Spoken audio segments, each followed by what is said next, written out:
Hello students, Professor Beggs here, speaking to you from my normally very posh office in Northeast Modesto, the higher ed district. So this is where I hang out, this is where I prep and grade papers and stuff, but I've adapted the office a little bit. I normally have some very lovely paintings here, including one of the Lady of Shalott, which is a fairly famous poem by Alfred Lord Tennyson, the guy who wrote Ulysses that we worked with last week. So I've taken those all down. I'm trying to create a sense that this is a very sparse cell. Monks often take a vow of poverty, and remember we're in a cloister or a monastery, so our main character is a monk. And so there might be a few books on the bookshelf. That's over here. You can't see it, I don't think, but there would be no decorations. And so I'm going to present Soliloquy, that's a hard thing to say, Soliloquy of the Spanish Cloister by Robert Browning. And I realize the language is difficult, but you've looked up all the troubled words, and hopefully you can kind of think in Browningian, and kind of not have to translate every word, and it kind of comes directly to your brain, hopefully, once you know the words really, really well. So I'm going to try to act this out to the best of my ability, and I want you to answer a couple of questions. We'll have a little discussion thread coming through a little bit later on your canvas.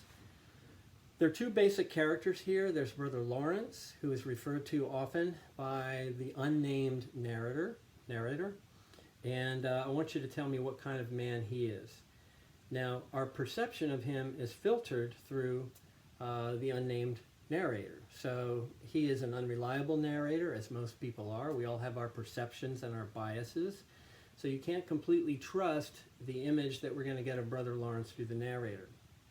More importantly, I want you to try to characterize the narrator. What kind of man is he?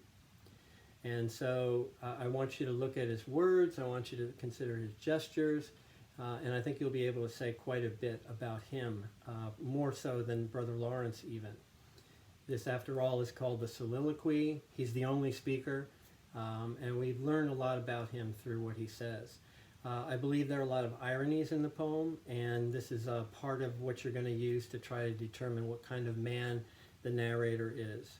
A couple of other things that you might consider are some of the technical elements of the poem, and that would include things like the rhyme pattern, also the rhythmical pattern, which may get obscured a little bit as I act it out. It's certainly not cheerleader camp.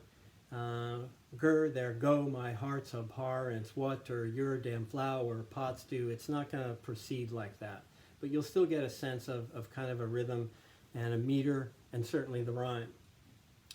And then finally, I want you to determine what is the motivation for this speech. What is behind this? What's leading him to deliver this speech?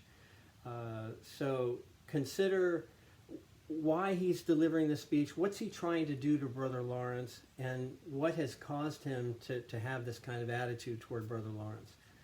So I think that's a good introduction, and I'll see what I can do.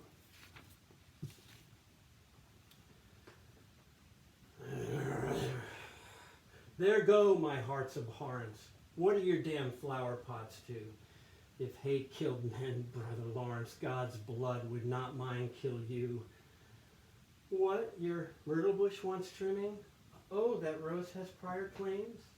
Needs its leaden vase filled brimming? Hell dry you up with its flames. At the meal we sit together, salve tibi, and I must hear wise talk of every kind of weather, sort of season, time of year. Not a plenteous crop, scarcely dare we hope oak galls, I doubt. What's the Latin name for parsley? What's the Greek name for swine snout?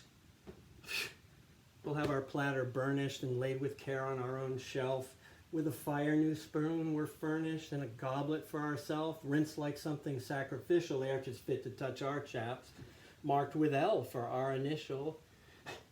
Tiki, there is Lily snaps. Saint forsooth, while brown Dolores squats outside the convent bank with Sanchicha, telling stories, steeping tresses in a tank, blue-black, lustrous, thick like horsehairs, Can't I see his dead eye glow, bright as 'twere a Barbary corsair's, that is, if he'd let it show. When he finishes refection, knife and fork he never lays crosswise, to my recollection, as I do in Jesus' praise. I the Trinity illustrate, drinking watered orange pulp, in 3 sips the Arian frustrate, while he drains his at 1 gulp. Oh, those melons. If he's able, we're to have a feast so nice. 1 goes to the abbot's table, all of us get each a slice. How go on your flowers? None double? Not 1 fruit sort can you spy? Strange, and I too at such trouble keep them close nipped on the sly. There's a great text in Galatians. Once you trip on it, entails 29 distinct damnations, 1 sure if another fails. If I trip him just at dying, sure as hell, sure of heaven as sure can be, spin him round and send him flying off to hell a manicky.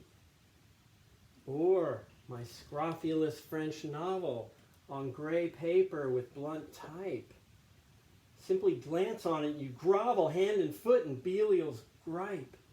If I double down its pages at the woeful 16th print, when he gathers his green gauges, ope a sieve and slip in it. Or there's Satan.